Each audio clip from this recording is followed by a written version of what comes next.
জাপানের একটি রেল স্টেশনে নতুন স্টেশন মাস্টারের দায়িত্ব পেয়েছে একটি বিড়াল। ইয়োনতামা নামের বিড়ালকে সম্প্রতি দেশটির কৃষি স্টেশনের স্টেশন মাস্টার পদে নিয়োগ দেওয়া হয়, যা স্থানীয় এবং আন্তর্জাতিক পর্যটকদের জন্য আকর্ষণের কেন্দ্রবিন্দুতে পরিণত হয়েছে। খাবারের পছন্দ ভিন্ন হলেও মজার বেলায় সবাই এক।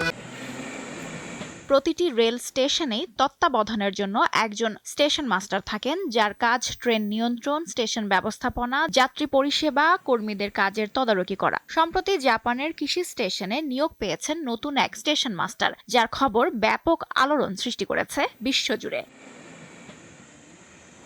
এখন অনেকের মনেই প্রশ্ন উঠছে, সাধারণ একজন স্টেশন মাস্টারের নিয়োগ নিয়ে কেন এত তোলপাড়? এর কারণ, নতুন নিয়োগ পাওয়া স্টেশন মাস্টারটি কোনো মানুষ নয়, একটি বিড়াল, যার নাম ইয়োনতামা।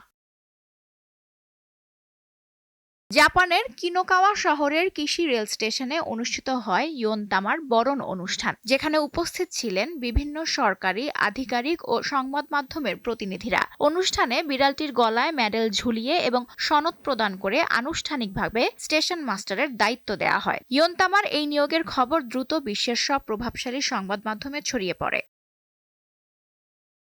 ইয়োনতামা কিশিগাওয়া লাইনের তৃতীয় বিড়াল স্টেশন মাস্টার। 2007 সালে প্রথম তামা নামের একটি বিড়ালকে স্টেশন মাস্টার করা হয় এখানে। বিড়ালদের এই দায়িত্ব প্রতীকী হলেও জাপানের ঐতিহ্যবাহী গ্রামীণ কৃষি স্টেশনের জন্য ব্যাপক গুরুত্ব বহন করে। এই বিড়ালদের কারণে দেশি বিদেশি পর্যটকরা সারা বছর এখানে ছুটে আসেন। পর্যটকদের আকৃষ্ট করার পাশাপাশি জাপানের রেলখাত ও স্থানীয়দের অর্থনৈতিক উন্নয়নেও ব্যাপক অবদান রাখে বিশেষ এই স্টেশন মাস্টার। লুৎফা ফৌজিয়া, দীপ্ত, বার্তাকক্ষ।